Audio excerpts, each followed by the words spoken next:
अब हम बात करेंगे कि प्रायद्वीपीय नदी तंत्र। तो प्रायद्वीपीय नदी तंत्र को दो भागों में बांटा गया है। प्रायद्वीपीय नदी तंत्र को दो भागों में बांटा गया है। अरब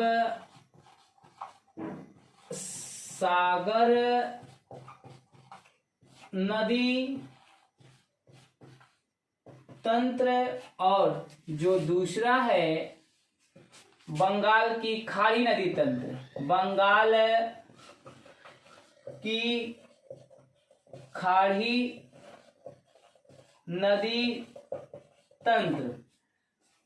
प्रायद्वीपीय नदी तंत्र को दो भागों में बांटा गया है, अरब सागरी नदी तंत्र और बंगाल की खाड़ी नदी तंत्र। तो अरब सागरी नदी तंत्र क्या है और बंगाल की खाड़ी नदी तंत्र क्या है, तो उसको हम बात करें तो अरब सागरी नदी तंत्र का मतलब कि वे नदियां प्रायद्वीपीय पठार की वे नदियां जो अरब सागर में गिरती हैं, जो अरब सागर में गिरती हैं, या जिन नदियों का मुहाना अरब सागर में है उसे हम क्या कहते हैं, उन नदियों को हम कहते हैं अरब सागर नदी तंत्र।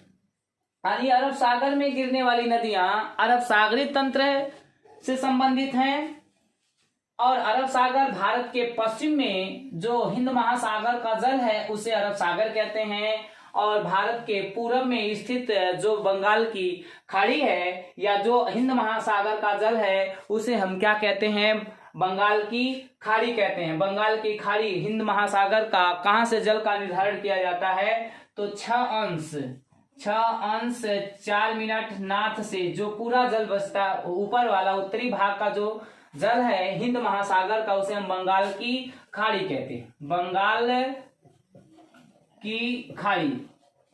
तो भारत की वे नदियां या प्रायद्वीपीय पठार की वे नदियां जो बंगाल की खाड़ी में गिरती हैं उसे हम, या जिन नदियों का मुहाना बंगाल की खाड़ी में होता है उसे बंगाल की खाड़ी नदी तंत्र कहते हैं। तो अब हम बात करेंगे कि अरब सागर में कौन सी नदियां आकर गिरती हैं। तो अरब सागर में गिरने वाली नदियों में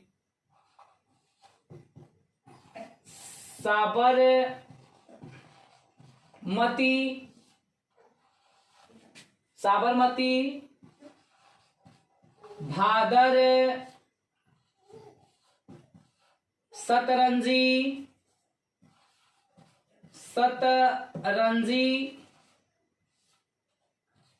नर्मदा,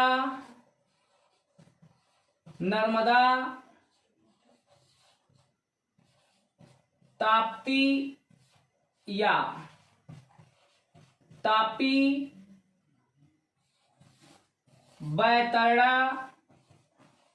बैतरणी नदी,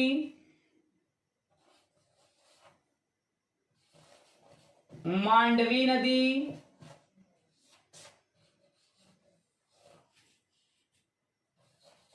काली नदी,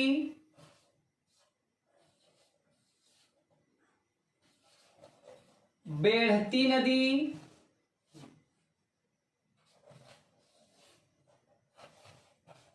शरावती नदी,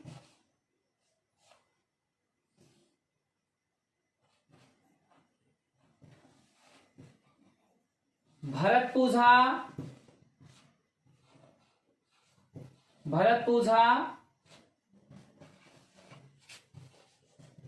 और पेरियार। ये नदियां साबरमती, भादर, सतरंजी, नर्मदा, ताप्ती, बैतरणी, मांडवी, काली, बेढ़ती, शरावती, भरतपुझा और पेरियार नदियां, ये सभी नदियां अरब सागर में गिरती हैं या इनका मुहाना अरब सागर में है, इसीलिए इन नदियों को हम कहते हैं अरब सागरी नदी तंत्र। अब बात करते हैं कि बंगाल की खाड़ी में कौन सी नदियों का मुहाना है या कौन सी नदियां बंगाल की खाड़ी में गिरती हैं। तो बंगाल की खाड़ी में गिरने वाली नदियों में स्वर्णरेखा नदी,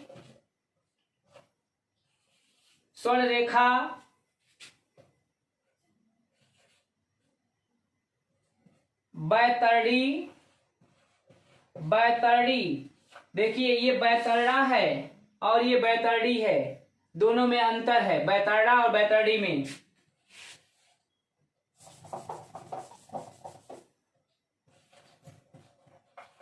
ब्राह्मणी,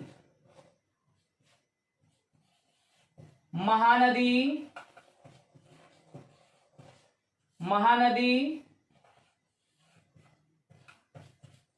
गोदावरी,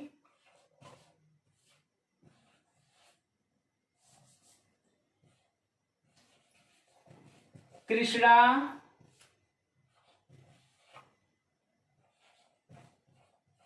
पेन्नार,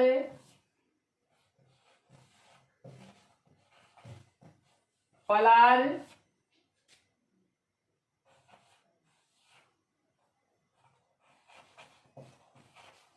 कावेरी, बैगाई,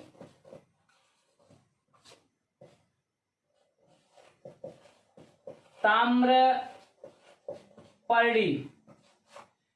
तो बंगाल की खाड़ी में गिरने वाली या बंगाल की खाड़ी में मुहाना बनाने वाली नदियां कौन सी हैं? तो स्वर्णरेखा, बैतरणी, ब्राह्मणी, महानदी, गोदावरी, कृष्णा, पेन्नार, पलार, कावेरी, बैगाई और ताम्रपर्णी है। अब हम इन नदियों में एक एक नदी की विशेषता को लेकर क्या करेंगे, बात करेंगे। तो पहले हम बात करते हैं कि बंगाल की खाड़ी में गिरने वाली नदियों की कौन सी विशेषता है। तो उसकी बात करेंगे कि बंगाल की खाड़ी नदी तंत्र की क्या विशेषता है।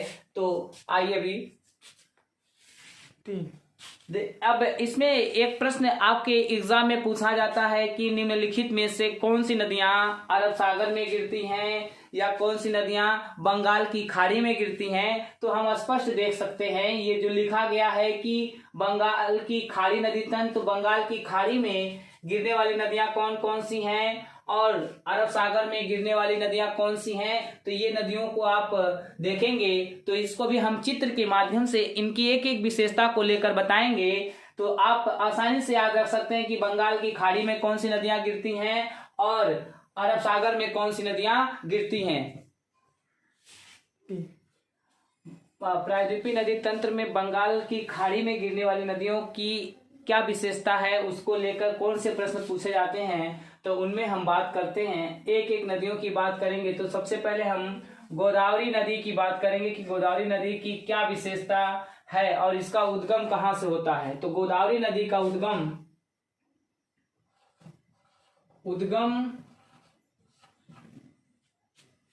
महाराष्ट्र में त्र्यंबक की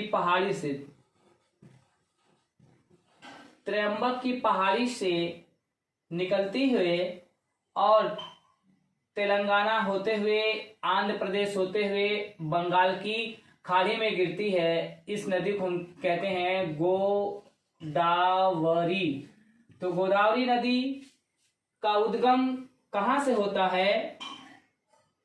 महाराष्ट्र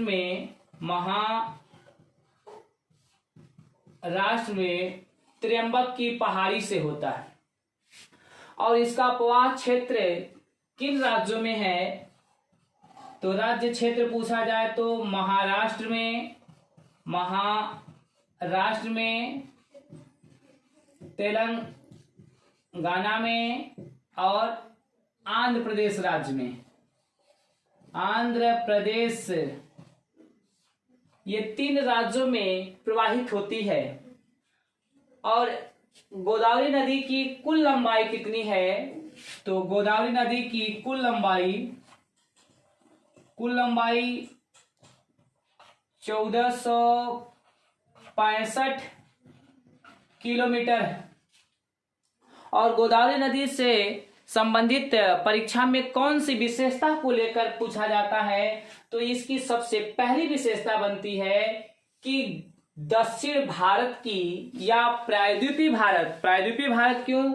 क्योंकि प्रायद्वीप का मतलब होता है ऐसा स्थल का बड़ा भाग जो 3 ओर जल से घिरा होता है, उसे हम प्रायद्वीप कहते हैं। तो भारत के दक्षिण में देखें तो पूरब में बंगाल की खाड़ी, पश्चिम में अरब सागर और दक्षिण में हिंद महासागर के तीन ओर जल से घिरे होने के कारण इसे प्रायद्वीपीय भारत कहा गया है। तो प्रायद्वीपीय भारत की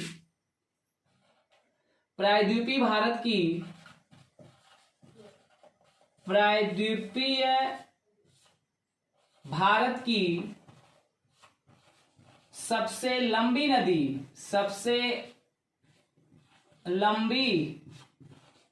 नदी कौन सी है? तो गोदावरी। प्रायद्वीपीय भारत की सबसे लंबी नदी कौन सी है? गोदावरी है।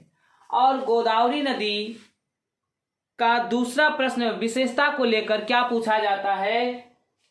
तो इसका यह दूसरी विशेषता में कहा गया है कि आयु संरचना में दक्षिण भारत की सभी नदियों में सबसे पुरानी होने के कारण इसे दक्षिण भारत की या आय संरचना में सबसे पुरानी होने के कारण इसे वृद्ध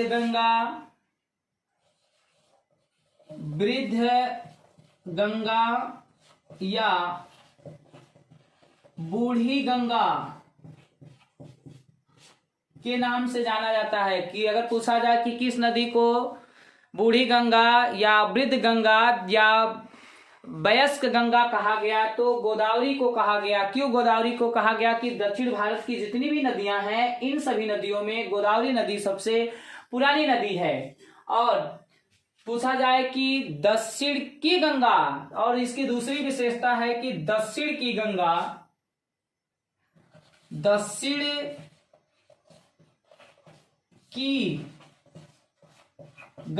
किस नदी को कहा गया है? तो गोदावरी को कहा गया। दक्षिण की गंगा किस नदी को कहा गया है? तो गोदावरी को कहा गया है। और गोदावरी से संबंधित अगली विशेषता को लेकर क्या पूछा जाता है? तो गोदावरी नदी जब तेलंगाना राज्य में प्रवाहित होती है, तो तेलंगाना राज्य में एक पठार है जिसको हम कहते हैं तेलंगाना का पठार। तेलंगाना का पठार, इस तेलंगाना के पठार को गोदावरी नदी दो भागों में बांटती है। तो तेलंगाना पठार को दो भागों में विभाजित करने वाली या तेलंगाना पठार को दो भागों में बांटने वाली नदी कौन सी है? तो गोदावरी नदी। ये गोदावरी नदी तेलंगाना के पठार को दो भागों में बांटती है। तेलंगाना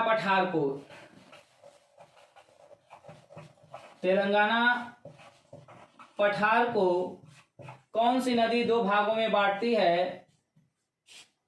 तो गोदावरी नदी तेलंगाना को दो भागों में बांटती है। अब हम बात करेंगे कि गोदावरी नदी की दाईं सहायिका और बाईं सहायिका कौन सी है। तो जो बाएं तट से आकर मिलती हैं उसे बाईं सहायिका कहते हैं, और जो दाहिने तट से आकर मिलती हैं उसे हम दाहिने सहायिका कहते हैं। तो गंगा की जो बाईं सहायिका है, उस बाईं सहायिका में एक का नाम है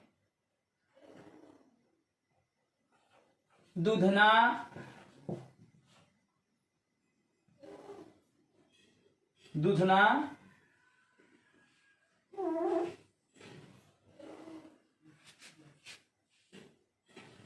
पुर्रा,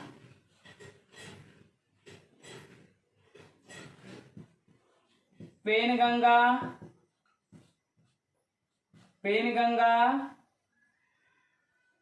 वर्धा,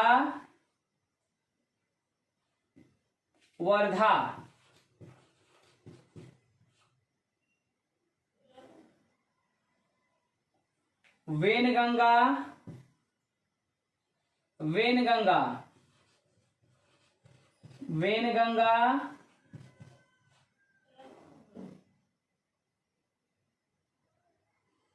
इंद्रावती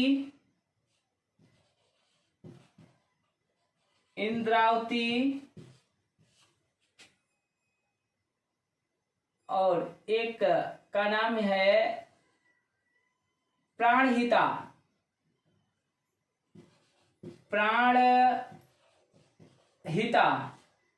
और एक नदी और इसमें आकर बाईं ओर से मिलती है जिसको हम कहते हैं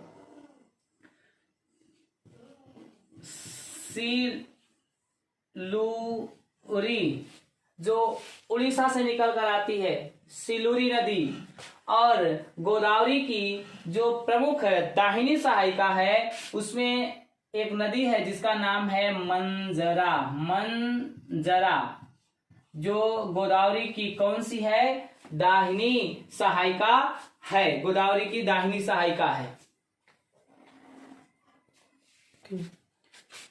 गोदावरी नदी के बाद अब हम बात करेंगे कृष्णा नदी। तो कृष्णा नदी का उद्गम कहाँ से होता है? तो कृष्णा नदी का उद्गम महाराष्ट्र में महाबलेश्वर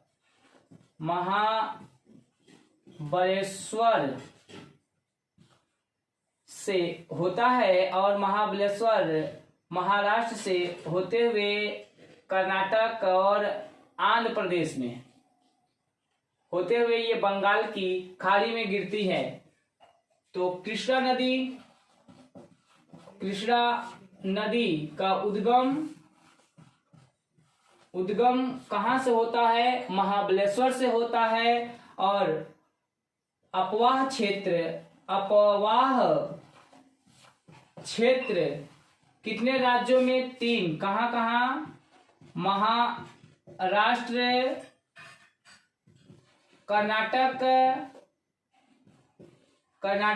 और आंध्र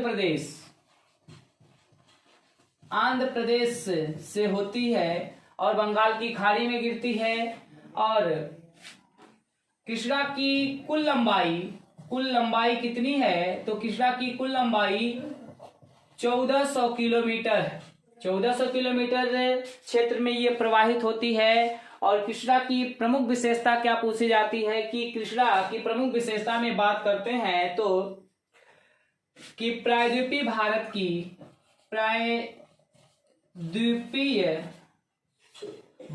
की दूसरी सबसे लंबी नदी कौन सी है? तो दूसरी सबसे प्रायद्वीपीय भारत की लंबी नदी का नाम है कृष्णा। अब कृष्णा की प्रमुख सहायक नदियों की बात करें तो कौन कौन सी इसमें सहायक नदियां मिलती हैं? तो इस कृष्णा की प्रमुख सहायक नदी की बात करेंगे तो तुंगा और भद्रा दोनों की संयुक्त धारा को हम क्या कहते हैं? तुंगभद्रा कहते हैं। तुंगभद्रा कहते हैं। और इसकी सहायक नदियों में भीमा,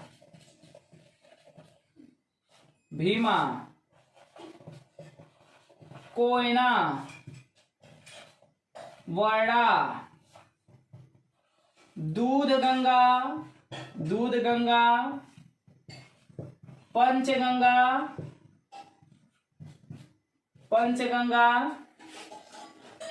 घाट प्रभा,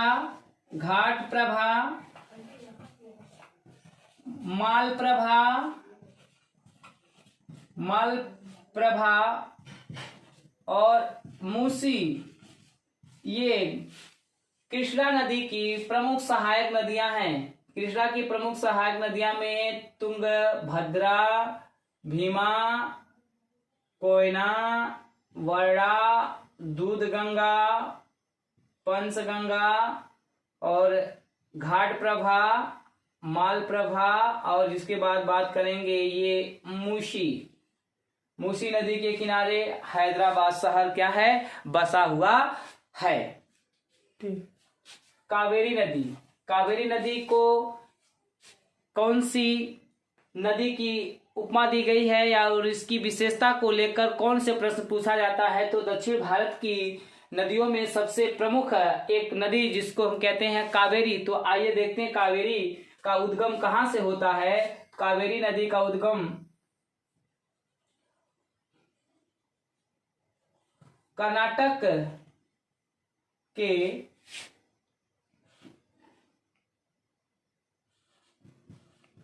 ब्रह्मगिरी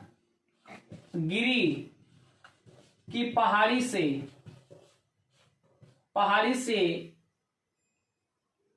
कावेरी नदी का उद्गम होता है। और कावेरी नदी कर्नाटक होते हुए, तमिलनाडु होते हुए बंगाल की खाड़ी में गिरती है। इस राज्य क्षेत्र की बात करेंगे, ये तो तमिलनाडु है, तमिलनाडु। तो कावेरी नदी कर्नाटक के ब्रह्मगिरी की पहाड़ी से निकलती है और कर्नाटक का और तमिलनाडु राज्य क्षेत्रों में यह प्रवाहित होते हुए बंगाल की खाड़ी में गिरती है। तो इसका अपवाद क्षेत्र केवल 2 राज्यों से होता है। और इसकी लंबाई कितनी है, तो 625 किलोमीटर, 625 किलोमीटर की लंबाई में ये प्रवाहित होती है। और इसकी जो सबसे प्रमुख विशेषता है, दक्षिणी गंगा। दक्षिणी गंगा किस नदी को कहा गया है, तो दक्षिणी गंगा कावेरी नदी को कहा गया है। और कावेरी नदी की जो 2 प्रमुख विशेषताएं और बनती है कि ऊपरी जल ग्रहण क्षेत्र कर्नाटक में, ऊपरी जल ग्रहण क्षेत्र कर्नाटक में, ऊपरी जल ग्रहण क्षेत्र कर्नाटक में कौन से मानसून द्वारा जल प्राप्त होता है, तो कर्नाटक में जो कावेरी नदी में दक्षिण पश्चिम मानसून द्वारा ऊपरी जल ग्रहण क्षेत्र में मानसून के द्वारा वर्षा होती है। दक्षिण पश्चिम मानसून से कर्नाटक राज्य में या ऊपरी जल ग्रहण क्षेत्र में वर्षा होती है। और निचले जल ग्रहण क्षेत्र, जो ये निचला का मतलब जो नीचे वाला है, ये वाला भाग है जो निचला जल ग्रहण क्षेत्र है, जिसमें हम कहते हैं तमिलनाडु में कावेरी नदी को जल कहां से प्राप्त होता है या ये कहां से वर्षा प्राप्त करती है, तो ये उत्तर पूरब लौटते हुए मानसून द्वारा जो वर्षा होती है, उस वर्षा से जो कावेरी नदी में जल प्राप्त होता है उसे कहते हैं निचला जल ग्रहण क्षेत्र। यानी किसके द्वारा, उत्तर पूर्वी मानसून या लौटते मानसून द्वारा तमिलनाडु राज्य में कावेरी नदी के निचले क्षेत्रों में वर्षा होती है। तो 2 मानसूनों से वर्षा किस नदी में होती है, तो कावेरी नदी में। और इसी कारण दक्षिण पश्चिम मानसून और उत्तर पूर्व मानसून के 2 मानसूनों से वर्षा के कारण दक्षिण भारत की कावेरी नदी में वर्ष भर जल की मात्रा बनी रहती है। ये प्रश्न कई बार पूछा गया है कि वर्ष भर किस नदी में जल की मात्रा बनी रहती है या जल पाया जाता है, तो कावेरी नदी में पाया जाने का कारण क्या है कि दक्षिण पश्चिम मानसून से यहाँ कर्नाटक राज्य में वर्षा और लौटते हुए शीत ऋतु में तमिलनाडु राज्य में वर्षा के कारण इसमें वर्ष भर जल की मात्रा बनी रहती है। अब इसका जो दूसरा सबसे प्रमुख प्रश्न पूछा जाता है कि कावेरी नदी के जल को लेकर 2 राज्यों में विवाद है। तो कौन कौन से राज्यों में कावेरी नदी के जल का विवाद है, तो कावेरी जल विवाद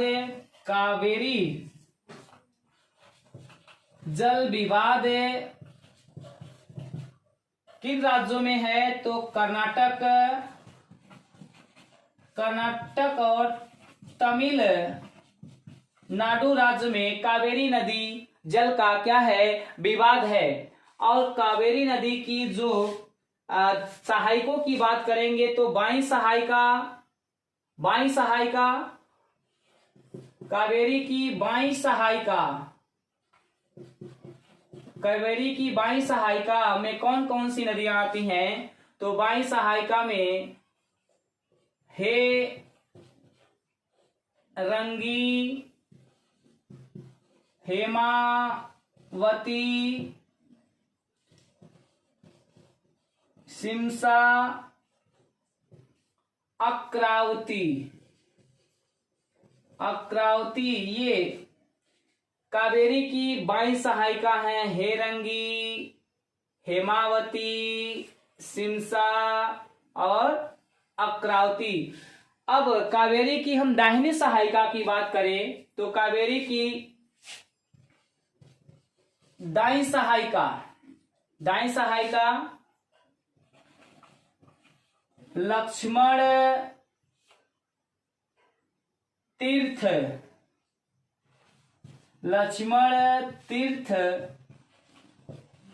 कबिनी, लक्ष्मण तीर्थ कबिनी, भवानी,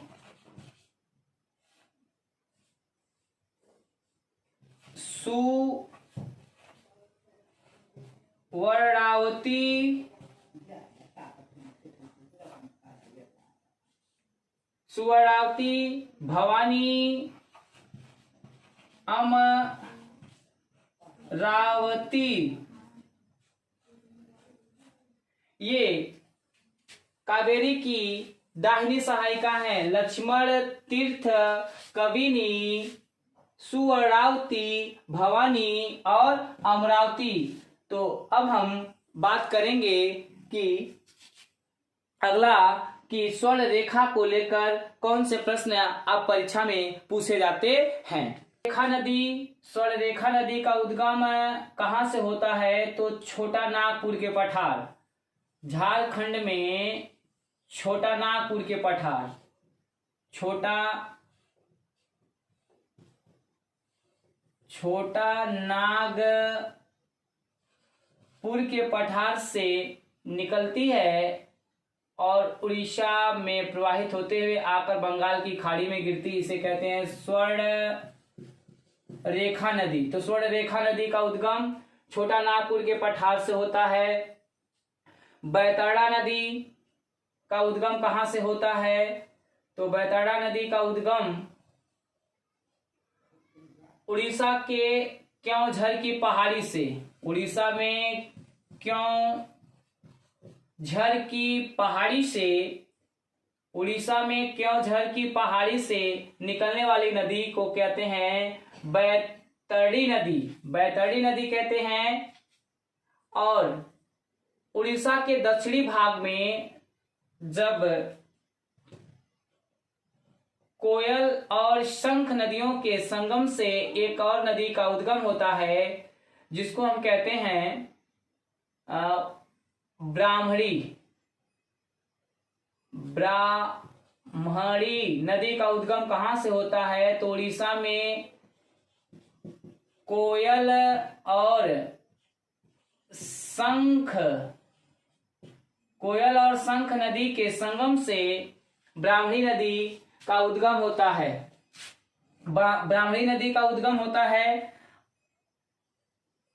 और बात करेंगे कि महानदी का उद्गम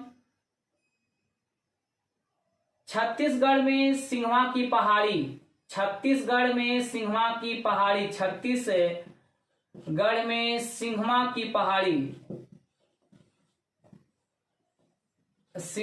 पहाड़ी से निकलकर उड़ीसा में प्रवाहित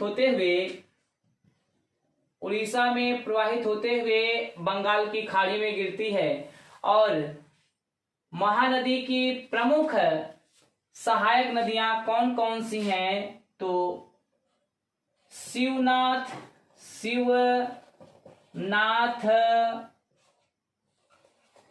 हंसदो,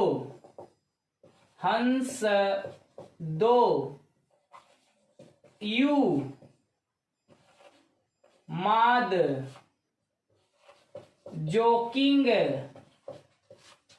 तेल, ये महानदी की प्रमुख सहायक नदियां हैं। शिवनाथ, हंसदो, यू, माद, जोकिंग, तेल। और महानदी को उड़ीसा का शोक भी कहा जाता है, क्योंकि महानदी उड़ीसा के राज्यों को बाढ़ग्रस्त कर देती है, तो इसे उड़ीसा का शोक भी कहा जाता है।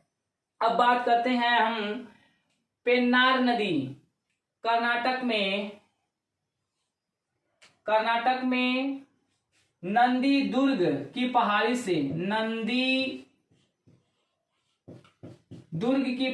से निकलती है और यह बंगाल की खाड़ी में गिरती है। तो बंगाल की खाड़ी में तो कहना ही नहीं है कि बंगाल की खाड़ी में गिरते हैं, क्योंकि बंगाल की खाड़ी नदी तंत्र हम पढ़ रहे हैं। तो नंदी दुर्ग से कौन सी नदी का उद्गम होता है? कर्नाटक में पेन्नार नदी का उद्गम होता है। पलार नदी का उद्गम कहाँ से होता है? तो कर्नाटक में कोलार जिला से पलार नदी का उद्गम होता है। और बैगाई नदी का उद्गम कहाँ से होता है? तमिलनाडु में वर्षा नद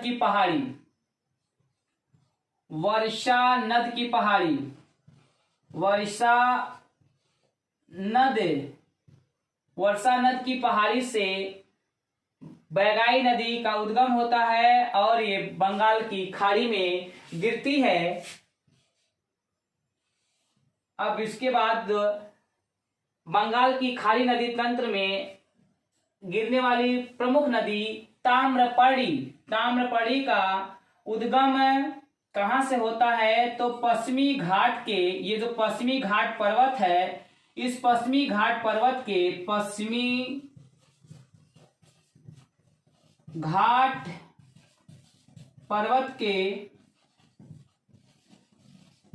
पूर्वी ढाल से निकलने वाली नदी को हम कहते हैं ताम्रपर्णी नदी। और यह नदी कहाँ गिरती है? तो मन्नार की खाड़ी में गिरती है। ये प्रश्न कई बार पूछा जाता है कि मन्नार की खाड़ी में गिरने वाली नदी कौन सी है? तो ताम्रपर्णी नदी पश्चिमी घाट के पर्वत के पूर्वी ढाल से निकलती है और मन्नार की खाड़ी में गिरती। मन्नार की खाड़ी आदम पुल या आदम ब्रिज के ऊपर जो बंगाल की खाड़ी का जल है उसे पाक की खाड़ी कहते हैं, और इसके दक्षिण वाले जल को हम क्या कहते हैं? मन्नार की खाड़ी कहते हैं। अगर इस प्रश्न में आपको यह भी पूछा जाए कि बंगाल की खाड़ी में गिरने वाली नदियों का उत्तर से दक्षिण क्रम बताइए, उत्तर से दक्षिण के क्रम का सही चुनाव कीजिए, तो आप उत्तर के दक्षिण का सही क्रम यही है कि सबसे पहले उत्तर में स्वर्ण रेखा, उसके फिर नीचे बैतरणी, फिर उसके नीचे ब्राह्मणी, फिर उसके बाद दक्षिण में महानदी, फिर उसके बाद गोदावरी के बाद कृष्णा के बाद पेन्नार के बाद पलार के बाद कावेरी के बाद बैगाई, और सबसे दक्षिण में बंगाल की खाड़ी में गिरने वाली नदियां कौन सी हैं? ताम्रपर्णी। तो चाहे आपका उत्तर से दक्षिण के क्रम में बंगाल की खाड़ी में गिरने वाली नदियों को पूछा जाए